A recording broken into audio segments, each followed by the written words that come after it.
Di awal film diperlihatkan seorang pria bernama Risu sedang asik bermain game di kamarnya. Tiba-tiba adiknya datang. Ia kecewa kepada Risu karena melewatkan tes melamar kerja dan bermain game di rumah. Ia menyebut Harisu parasit karena menganggur. Harisu kesal dan memutuskan untuk pergi dari rumah. Ia berjalan keluar rumah dan mengirimkan pesan kepada grup chat berisi dua orang teman baiknya, yaitu Karube dan Chota. Di lain tempat, Karube dipukul bosnya karena ketahuan selingkuh dengan kekasih bosnya di tempatnya bekerja. Namun Karube memukul kembali bosnya hingga ia dipecat. Di sisi lain, Chota sedang memberikan uang kepada ibunya. Ia terlihat kesal dan mengatakan bahwa ini adalah uang terakhir yang bisa ia berikan. Ibunya tidak mengerti maksud Chota. Chota bekerja di salah satu perusahaan di kota Shibuya. Ia memiliki nasib pekerjaan yang lebih baik dibandingkan Harisu dan Karube. Tiganya sama-sama memiliki hari yang buruk. Akhirnya mereka memutuskan untuk bertemu di depan stasiun Shibuya. Setelah bertemu, mereka mengobrol sambil memandangi orang yang berlalu lalang. Chota membayangkan jika tiba-tiba di kota Shibuya terdapat zombie. Harisu mengatakan jika hal itu terjadi, maka hanya Karube yang akan selamat karena ia jago berkelahi. Namun Karube mengatakan ia sangat yakin bahwa hanya Harisu yang akan selamat. Harisu bingung kenapa Karube berkata demikian. Tiba-tiba Karube menggendong Harisu di pundaknya. Mereka bertiga tertawa lepas melupakan masalah yang terjadi. Akibat aksi mereka, kekacauan lalu lintas pun terjadi, membuat polisi mengejar ketiganya. Karena panik, mereka bersembunyi di toilet stasiun Shibuya. Tiba-tiba listrik toilet mati dan suara ramai orang di luar mendadak sunyi. Mereka bertiga mencoba memeriksa keadaan di luar. Ketika mereka keluar, keadaan di sekitar stasiun sangat sepi. Mereka memeriksa keadaan di jalan raya, namun mereka sangat terkejut karena tidak ada satu orang pun di sana. Semuanya menghilang. Mereka bingung kemana perginya semua orang. Dan film pun baru dimulai.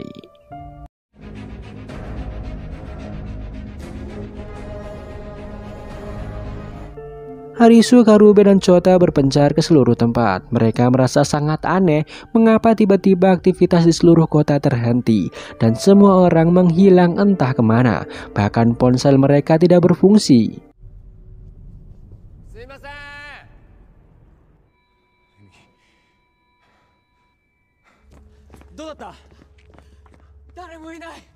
Pada malamnya, mereka duduk di tengah jalan raya sambil meratapi semua keanehan yang terjadi.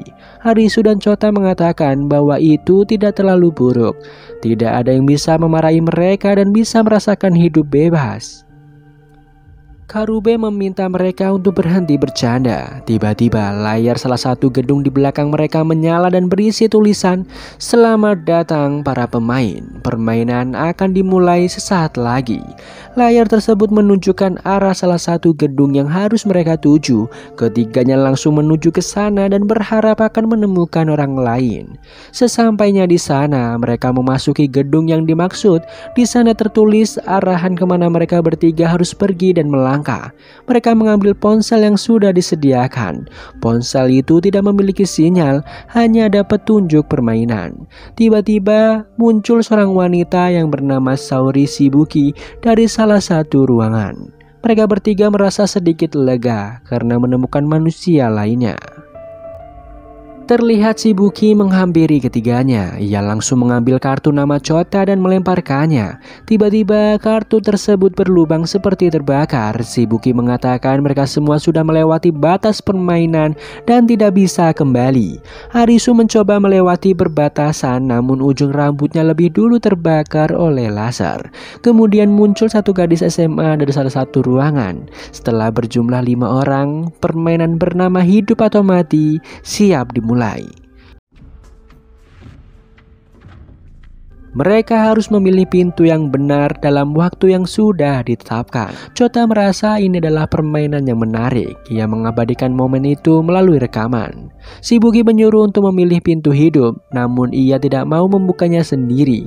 Tiba-tiba tercium bau bakar. Karena panik, gadis SMA pun langsung membuka pintu hidup dan seketika tewas tertembak laser. Rupanya itu salah. Ternyata jika salah memilih pintu, mereka benar-benar mati. Arisu mengatakan bahwa Shibuki telah membunuh gadis tadi. Shibuki mengatakan permainan ini memang harus menumbalkan orang lain agar dapat bertahan. Ia tidak mau membuka pintu selanjutnya karena takut mati.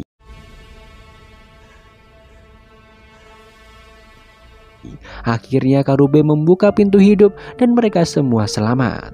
Mereka harus memilih pintu kembali. Karube mengatakan bahwa Shibuki harus bergantian membuka pintu, namun Shibuki menolak. Karube menyuruh Arisu berpikir pintu mana yang benar. Karube memukul kepala Arisu dengan harapan Arisu dapat berpikir. Rupanya benar. Arisu kembali mengingat nama merek mobil di depan gedung yang ia lihat saat masuk. Arisu berhasil menebak pintu yang benar. Arisu kembali memakai logikanya untuk berpikir dengan mengingat semua kejadian dan denah ruangan gedung.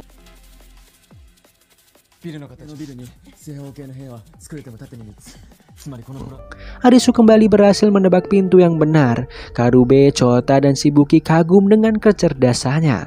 Selanjutnya Arisu berhasil menebak pintu yang benar. Ruangan selanjutnya sangat berbeda karena tidak ada pintu di depan mereka, hanya terletak di kanan dan kiri. Arisu kesulitan menemukan teka-teki pintu selanjutnya. Beruntung Chota sempat merekam video di awal ruangan. Arisu pun berhasil menemukan pintu hidup dan mereka semua selamat. Kaki Chota terbakar api karena terlambat masuk. Shibuki berterima kasih kepada Arisu karena telah membantunya selamat. Di ponsel mereka bertulis visa selama 3 hari. Mereka akan mati jika selama 3 hari tidak mengikuti permainan.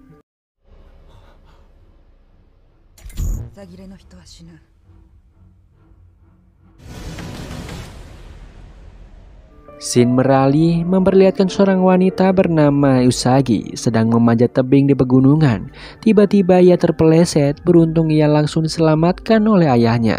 Ia berjanji akan terus bertahan di permainan itu untuk ayahnya. Esok harinya Arisu memasuki salah satu mobil di kota Shibuya. Ternyata mobil itu tidak dapat berfungsi. Ia juga melihat sayuran yang sudah membusuk seperti sudah ditinggal lama oleh pemiliknya. Semua barang yang beroperasi melalui papan sirkuit elektronik tidak dapat berfungsi.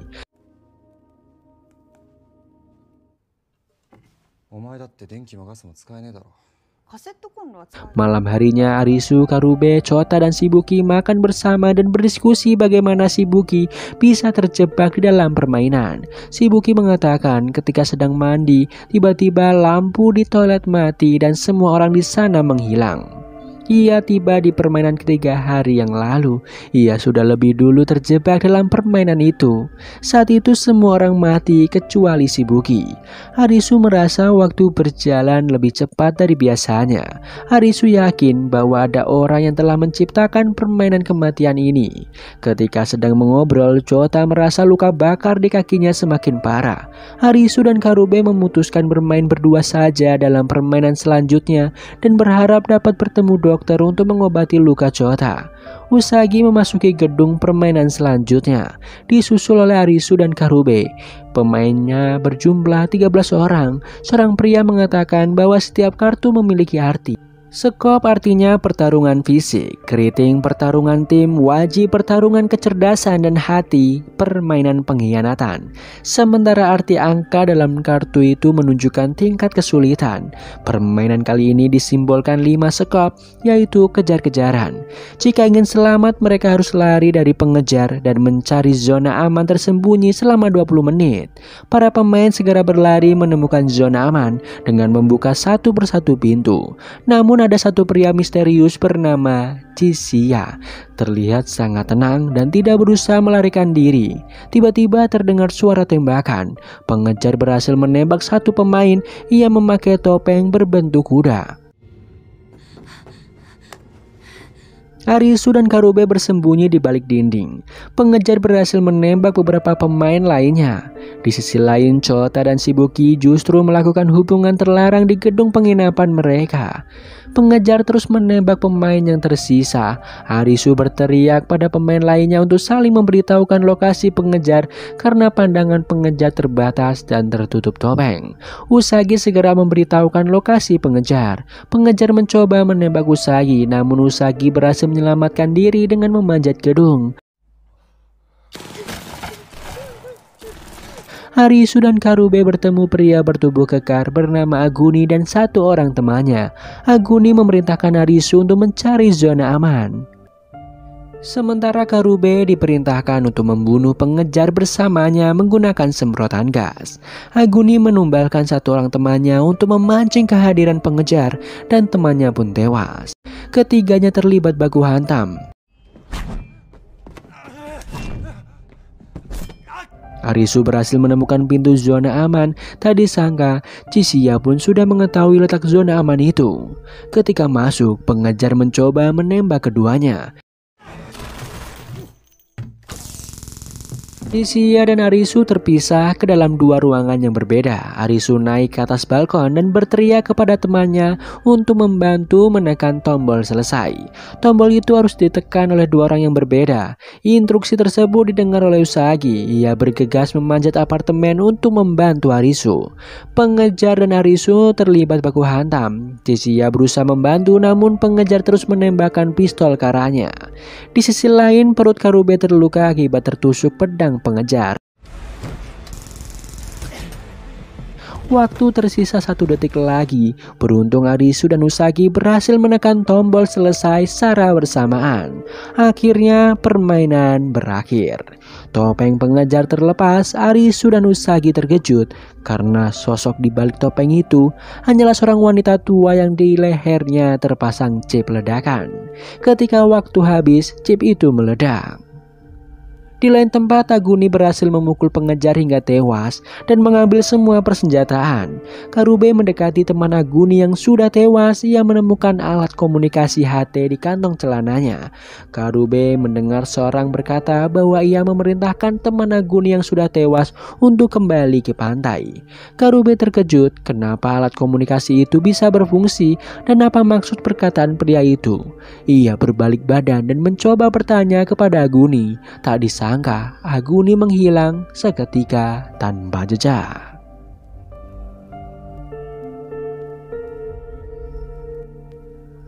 Arisu mengatakan kepada Usagi bahwa ia sudah membunuh wanita tua di balik topeng pengejar tadi. Usagi mengatakan bahwa itu bukan salah Arisu karena semua orang sengaja dibuat ikut dalam permainan. Di dalam ruangan, Chiziya menemukan sebuah kertas yang berisi kode gambar di dalam kantong baju milik pengejar. Di lain tempat, Shibuki mengingat masa lalunya yang melakukan hubungan terlarang dengan atasannya demi bekerja sebagai pegawai bank. Ia bertekad untuk bertahan dalam permainan kematian ini. Arigatou na. Dou suru? Itte miru ka? Ore wa biichi ni iku. Mae de hito ga shinden no ni sa. Ore wa ikinokotte, ore wa ikinokoritai. Ikitai tte omotta. Di sisi lain, Karube mengambil cincin yang akan ia gunakan untuk melamar kekasihnya. Arisu, Karube, Chota, dan Shibuki memutuskan untuk pergi ke permainan selanjutnya. Sesampainya di sana, mereka harus memilih satu senjata tajam dan memakai kacamata berkalung khusus. Permainan bersimbol 7 hati berjudul Petak Umpet. Arisu teringat bahwa ini merupakan permainan pengkhianatan. Syarat permainan ini adalah 1 orang menjadi serigala dan 3 orang lainnya menjadi domba. Siapapun serigala di akhir permainan, maka ia akan menang. Jika melewati 15 menit, maka seluruh kalung di leher domba akan meledak. Mereka terkejut karena hanya ada 1 orang yang akan selamat. Di layar permainan tertulis bahwa serigala pertamanya adalah Chota. Chota ketakutan. Ia mencoba melepaskan kalung, namun Harisu mengatakan jika kalungnya dilepas maka akan meledak. Ketika Chota bertatapan dengan Harisu, peran serigala berpindah kepadanya. Rupanya setiap bertatapan maka peran serigala akan berpindah. Si Ibuki memikirkan strategi. Ia mengambil satu buah senjata dan memanggil Harisu, Karube dan Chota. Peran serigala berpindah kepada Shibuki. Shibuki berlari ke atas dan bersembunyi. Ia ingin menjadi serigala agar selamat. Karube mengejar Shibuki. Mereka bertengkar saling menyakiti. Perut Karube terluka. Peran serigala berpindah kepadanya. Harisu datang menolong Karube. Ia tidak sengaja menatap matanya. Peran serigala berpindah kepada Harisu.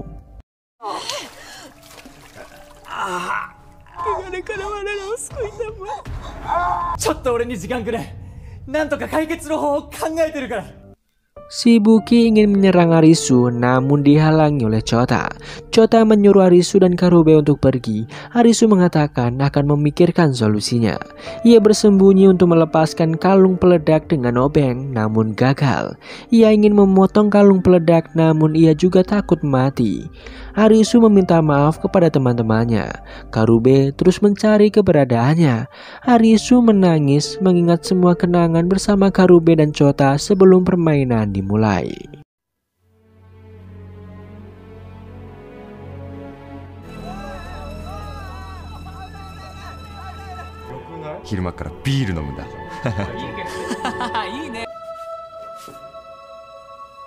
Karube dan Chota selalu ada untuk menghiburnya ketika ayah dan adiknya tidak pernah menganggap kehadiran Harisu.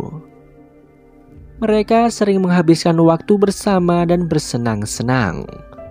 Waktu tersisa 3 menit, Harisu memutuskan untuk mundur dari permainan. Ia sangat menyayangi sahabatnya. Hanya Karube dan Chota orang yang Harisu punya. Ia berlari mencari keberadaan Karube dan Chota. Chota menutup mulut Shibuki agar tidak berteriak dan menarik tubuhnya untuk ikut bersembunyi dari Harisu. Waktu habis, chip di leher Karube, Chota dan Shibuki meledak. Harisu pun menangis dengan penuh penyesalan. Keesokannya, Usagi menangkap kelinci buruannya. Sepulang dari taman, ia melihat Harisu tergeletak di jalanan. Harisu mengatakan bahwa ia ingin mati. Mendengar hal itu, Usagi pergi meninggalkannya. Ia pun menyantap makan malamnya di sebuah ruko kosong yang ia jadikan tempat tinggal selama permainan berlangsung. Keesokan harinya turun hujan. Ketika sedang berjalan, ia melihat Harisu masih tergeletak dengan posisi yang sama seperti kemarin. Harisu seperti tidak punya harapan hidup lagi. Scene berganti ke masa lalu Usagi. Usagi dan ayahnya gemar mendaki gunung. Saat itu Usagi dikerubungi banyak wartawan yang ingin mewawancarai ayahnya, yaitu Shigenori Usagi, terkait isu pendakian solo tanpa bantuan oksigen di Gunung Everest. Sesampainya di rumah, ia melihat ayahnya sudah berkemas dengan membawa tas ransel besar. Ayah Usagi tidak tahu siapa yang telah menyebarkan berita palsu itu, namun ia menjadi tertantang untuk benar-benar membuktikannya. Semenjak kejadian itu, Usagi tidak pernah bertemu kembali dengan ayahnya. Ayahnya menghilang secara misterius. Usagi frustasi dan lemas tak berdaya di kamarnya. Persis seperti posisi Harisu saat ini. Usagi tidak tega melihat keadaan Harisu.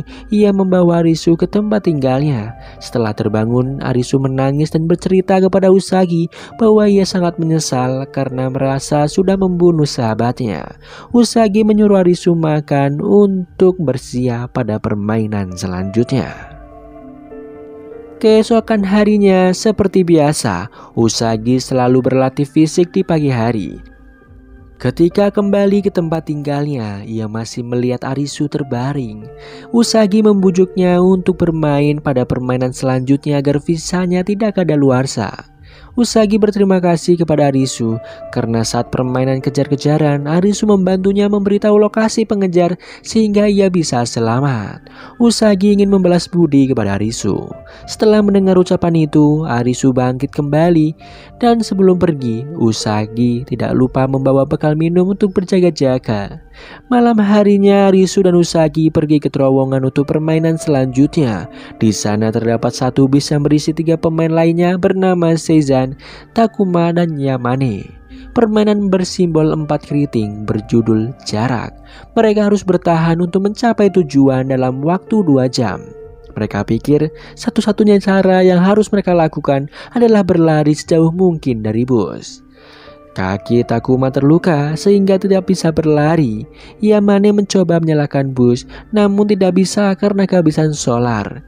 Takuma menyuruh pemain lainnya untuk pergi meninggalkannya sendirian di dalam bis. Dengan terpaksa Arisu, Usagi, Seizan, dan Yamane berlari menjauhi bus itu dan meninggalkan Takuma sendirian. Di tengah perjalanan mereka melihat banyak botol air minum. Arisu mengambil botol tersebut dan ingin meminumnya. Namun Usagi menghalanginya. Ia berpikir bahwa itu adalah jebakan. Beruntung Usagi sempat membawa bekal air minum tadi pagi. Ia memberikan air minumnya kepada yang lain. Kemudian mereka kembali berlari. Di tengah perjalanan tiba-tiba muncul seekor singa hitam besar. Para pemain berlari dan bersembunyi di balik mobil. Singa mencoba menerkam Arisu. Beruntung Usagi mampu mengusirnya dengan api. Singa berhasil membunuh Seizan. Yamane merasa sedih karena Seizan dan Takuma merupakan teman baiknya pada permainan sebelumnya. Mereka pun melanjutkan perjalanan kembali dan melihat motor tua bermesin diesel terparkir di atas mobil. Namun motor itu tidak bisa menyala karena akinya habis. Arisu membawa motor tua itu dengan mendorongnya menuju bus di titik awal agar bus itu bisa mendapatkan solar dari motor. Jika bus itu menyala, ia akan menyelamatkan Takuma serta menyusul Usagi dan Yamane.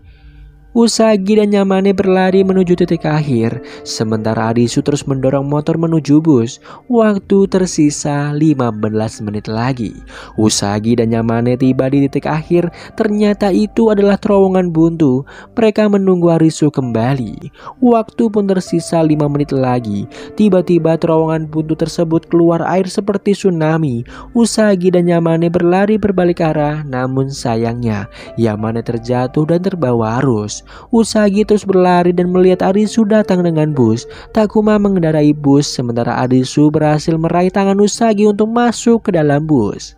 Waktu pun habis. Mereka keluar dari dalam bus yang sudah terguling. Bus itu bertuliskan tujuan. Rupanya tujuan akhir permainan itu memang di titik awal. Seharusnya para pemain tetap berada di dalam bus. Mereka bertiga berhasil dalam permainan ini. Takuma mengucapkan selamat tinggal pada Usagi dan Arisu. Ia berharap ia bisa bertemu kembali suatu saat nanti. Arisu berkata kepada Usagi bahwa akan menemukan tempat bernama pantai seperti ucapan Karube. Ia berharap dapat mengembalikan dunia seperti semula dan menemukan dalang di balik permainan kematian ini. Arisu pun naik sepeda bersama Usagi untuk berpindah ke kota lain. Mereka membawa tas berisi perbekalan.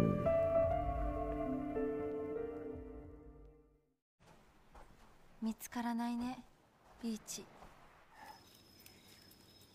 俺のビザもあと3日。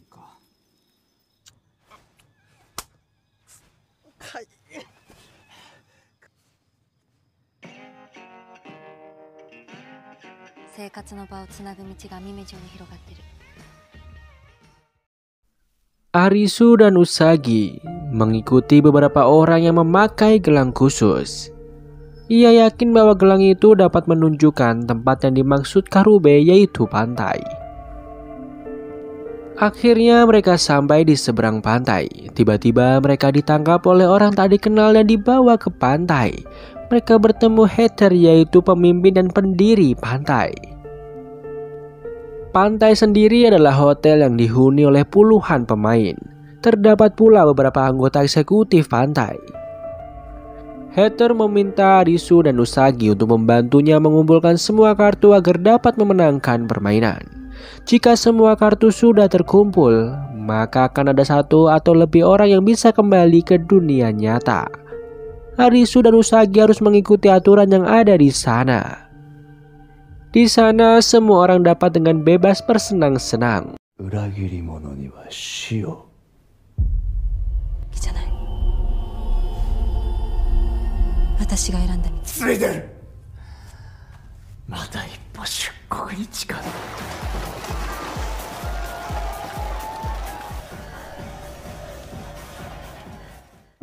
Malam harinya, permainan pun dimulai.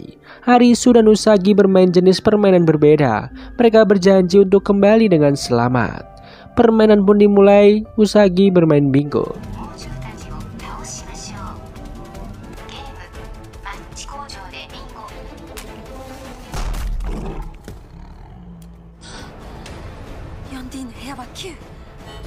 Sementara Arisu diberikan ujian untuk menjadi anggota eksekutif pantai.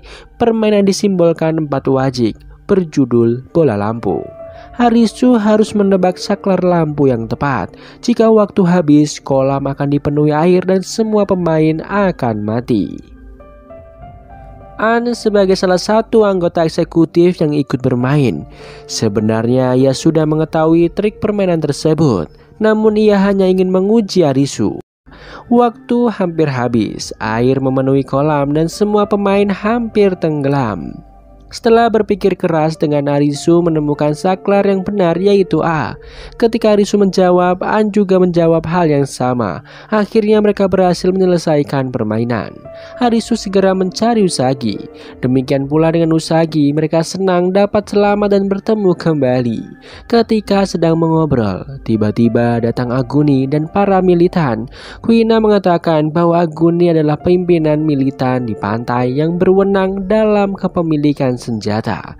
Aguni datang menghampiri Arisu. Ia mengatakan bahwa bosnya menginginkan Usagi untuk menjadi salah satu wanita pelayan bosnya. Arisu mencoba menghalanginya. Sepertinya Arisu dan Usagi sudah saling tertarik satu sama lain. Tiba-tiba Heather muncul seperti seorang pahlawan yang membela Usagi. Tak disangka bahwa bos yang dimaksud Aguni adalah Heather itu sendiri. Heather tertarik dengan Usagi. Setelah melihat Arisu, Heather mengurungkan niatnya untuk membawa Usagi. Ia meminta Arisu untuk ikut dengannya. Arisu menuruti perintahnya. 今までゲームに出現していない。ビザ切れに注意しつつハートの銃の出現を待とう。人の心や感情をもてあそぶゲーム。スペードだろうが百戦錬磨の俺がクリアしてやろう。 Di ruang pribadinya, Heather menceritakan pengalaman masa lalunya yang kelam kepada Arisu. Heather mengatakan semua pemain harus bersedia menyerahkan hidup mereka untuknya. Ia ingin menjadi satu-satunya orang yang selamat.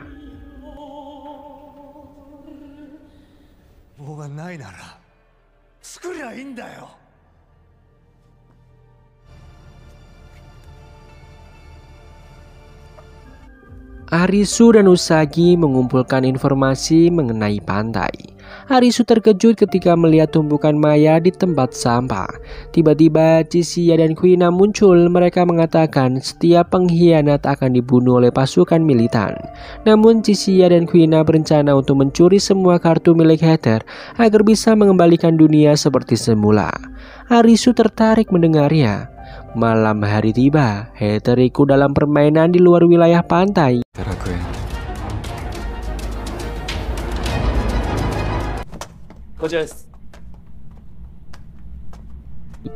Keesokan harinya ia ditemukan tewas karena tertembak pistol. Di ruangan rapat, semua anggota eksekutif dan militan berkumpul. Niragi sebagai anggota militan berinisiatif untuk menjadikan Aguni sebagai pimpinan pantai yang baru. Namun anggota eksekutif lainnya seperti An, Mira, dan Guzuryu tidak setuju. Niragi memaksa mereka untuk memilih Aguni. Akhirnya semua orang di ruangan sepakat Aguni menjadi pimpinan baru untuk menggantikan Heather.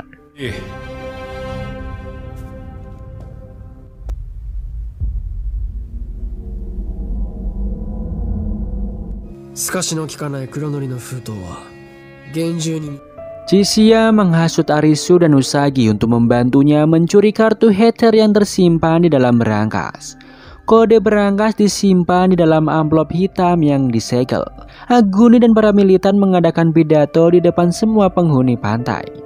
Di saat itulah Chisiya, Kuina, Arisu, dan Usagi melancarkan aksinya. Chisiya memerintahkan Arisu untuk mengambil semua kartu di dalam berangkas dan akan memberitahu kodenya nanti jika berangkas sudah ditemukan. Kemudian Usagi dan Kuina bertugas mengawasi militan. Arisu menemukan berangkas tersebut. Chisiya mengetahui kode berangkas dari cincin yang dikenakan Heather bertuliskan BOSS yang mirip dengan angka 8022. Arisu segera menekan kode, namun berangkasnya tidak bisa dibuka. Ketika menoleh ke belakang, ternyata Chisiya datang bersama para militan. Arisu dan Usagi sangat kecewa telah dijebak Chisiya. Arisu pun dipukuli. Ia dimasukkan ke dalam ruangan dengan mata dan mulut ditutup.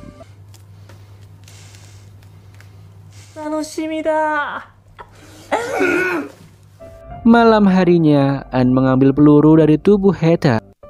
Di sisi lain, Chisiya mencoba mengambil semua kartu Heather itu sendiri. Kuina membantu mengawasinya. Chisiya mengetahui tempat berangkas yang asli. Saat sedang menangkap Arisu, Aguni menatap lukisan bergambar rusa. Chisiya yakin kode di dalam amplop milik Heather bukanlah angka, namun hanya kode gambar rusa. Sebenarnya Aguni juga tidak mengetahui kode asli berangkas tersebut. Chisiya segera membuka lukisan rusa dan memasukkan kode 8022 dan berhasil mengambil semua kartu. Di sisi lain, Niragi mencoba menodai Usagi, namun Usagi menggigit tindik Niragi hingga berdarah. Tiba-tiba TV di ruangan menyala, tertulis permainan 10 hati akan segera dimulai. Semua orang pun panik. Sebelumnya belum pernah terjadi permainan di dalam pantai. Usagi segera melarikan diri dari Niragi. Semua orang berkumpul di aula pantai dengan membawa ponsel masing-masing. Arisu tidak ikut bermain karena masih terkunci di dalam kamar. Di aula tersebut terdapat satu orang wanita bernama Momoka tewas tertusuk. Permainan itu pun berjudul Perburuan Penyihir. Mereka diharuskan mencari penyihir pembunuh Momoka. Seorang bernama Asahi menghampiri jasad Momoka. Ia merasa kehilangan sahabat baiknya itu. Semua pemain bersorak menuduh Asahi sebagai pelakunya. Tiba-tiba Mira datang dan mengatakan mungkin ada pelaku lain. Pemain lainnya melihat darah di tangan An dan langsung menuduhnya. An menjelaskan bahwa darah itu berasal dari jasad Heather. Ia menemukan peluru di tubuhnya dan yakin bahwa pembunuh Heather berada di wilayah pantai. Semua pemain terkejut. Aguni datang. Ia mengatakan jika tidak ada yang mengaku sebagai penyihir, maka semua orang akan dibunuh dan dilemparkan ke dalam api penghakiman. Semua anggota militan akan membunuh semua pemain yang ada di sana secara brutal, termasuk anggota eksekutif. Akhirnya Usagi, Asahi, Tata bekerja sama mencari kamar tempat Arisu disekap.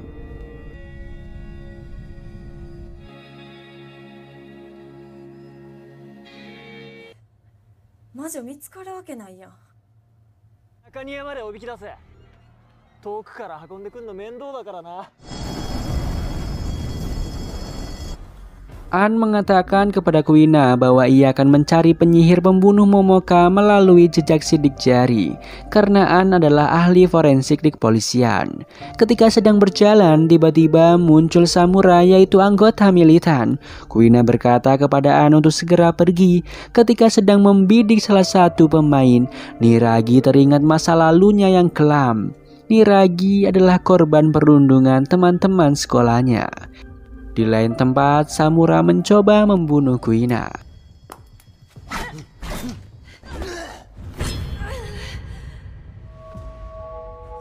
Kuina teringat akan masa lalunya yang merupakan transgender. Kuina sering berlatih karate dengan ayahnya. Ayahnya sangat kecewa ketika melihat Kuina menjadi transgender. Kuina pun memutuskan untuk pergi dari rumah. Kemudian Chisiya datang menghampiri Niragi. Mereka berdebat. Niragi kesal dengan tingkah Chisiya. Ia berniat menembaknya dengan pistol. Chisiya melemparkan semua kartu dan menembak Niragi dengan tembakan api, membuat Niragi jatuh ke bawah gedung. Di lain sisi, Samura teringat akan masa lalunya yang terus bekerja di dalam kamar. Setelah terjebak di dalam permainan, ia mengubah total penampilannya agar bisa merasakan hidup bebas dengan memasang tato di sekujur tubuhnya. Di lain tempat, Arisu berhasil melepaskan diri dan berteriak meminta tolong. Usagi mendengar teriakan Arisu dan berusaha menolongnya. Asahi dan Tata melawan militan yang ingin menghalangi Usagi. Akhirnya Usagi berhasil menolongnya. Kuina memanfaatkan ilmu karatenya untuk melawan Samura. Kuina memiliki keinginan hidup yang besar demi bertemu ibunya di dunia nyata. Ia pun berhasil membunuh Samura. Di sisi lain, An berhasil menemukan sidik jari pembunuh Momoka. Ketika ingin memberitahu kepada semua orang, kepala An dipukul oleh militan hingga tak sadarkan diri. Di lain sisi, Arisu, Usagi, dan Tata sedang memikirkan siapa dalang dari permainan tersebut. Terlihat Arisu membayangkan jika ia menjadi master permainan. Akhirnya ia menemukan jawaban dan bergegas menuju aula utama untuk memberitahukan kepada semua orang. Di aula utama terlihat Aguni sedang membunuh banyak pemain di sana. Ia terkejut melihat Arisu berhasil lolos. Arisu pun mengajak Aguni untuk mencari bersama siapa penyihir tersebut. Namun Aguni justru memukulinya hingga berdarah. Usagi berusaha menolong namun Aguni mendorongnya. Usagi mengatakan bahwa Aguni adalah penyihir. Semua orang termasuk para militan di sana percaya dan ingin menembak Aguni. Namun Arisu mengatakan bahwa Aguni bukan penyihir, melainkan pembunuh Heather. 親友だったんじゃないのか。だ、本当は帽子屋と対立してたんじゃない。これからも続くのか。ここが希望の地だ。命題だ。我々全員で全てのカードを。Arisu mengatakan penyihir sebenarnya adalah Momoka. Artinya ia menusukkan pisau itu ke dadanya sendiri. Aguni teringat kembali peristiwa tewasnya Heather. Malam itu Heather dan Aguni berbincang di suatu tempat. Aguni mengatakan kepada Heather untuk menghentikan semua kebohongan di pantai. Menurutnya, pantai hanyalah sebuah tempat impian dan kebohongan demi terwujudnya keinginan Heather yang ingin bebas dari permainan. Heather mengorbankan banyak nyawanya untuk mengumpulkan semua kartu. Heather kesal dan menyebut Aguni sebagai pengkhianat. Ia mengeluarkan pistol dan mengarahkannya kepada Aguni. Aguni terkejut dan tidak percaya Heather berniat untuk membunuhnya. Saat itu juga ia mengeluarkan pistol. Ketika Heather mencoba menembak pistolnya, Aguni spontan menembaknya. Ketika itu Heather tewas dengan luka tembakan di dadanya. Aguni justru terkejut ketika melihat pistol Heather yang kosong. Rupanya Heather hanya ingin mengancamnya. Namun Aguni justru tidak sengaja menewaskannya. Aguni sangat menyesal telah membunuh sahabatnya sendiri. Tiba-tiba Asahi mengakui dirinya sebagai bandar permainan. Seketika itu ia tewas tertembak laser. An muncul bersama Kuina dan mengatakan bahwa penyihirnya adalah Momoka. Ia menemukan sidik jari Momoka pada pisau tersebut. Api penghakiman semakin membesar. Tiba-tiba muncul Niragi yang ternyata masih hidup. Ia menembakkan pistolnya secara brutal kepada seluruh pemain yang tersisa. Ketika ingin menembak Arisu dan Usagi, tiba-tiba muncul Aguni untuk menghadangnya. Aguni tertembak beberapa kali. Ia membawa Niragi menuju api penghakiman. Jasad Momoka segera dimasukkan ke dalam api penghakiman untuk menghentikan permainan 10 hati ini. ただ土に変えるだけ。みんな死んだ。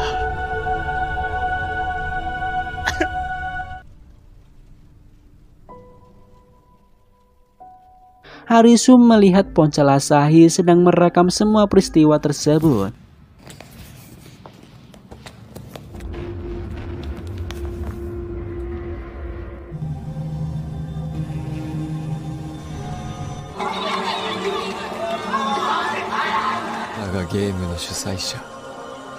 Malam harinya Arisu dan Usagi pergi menuju tempat bandar. Sesampainya di sana mereka bertemu dengan Chishia dan Kuina.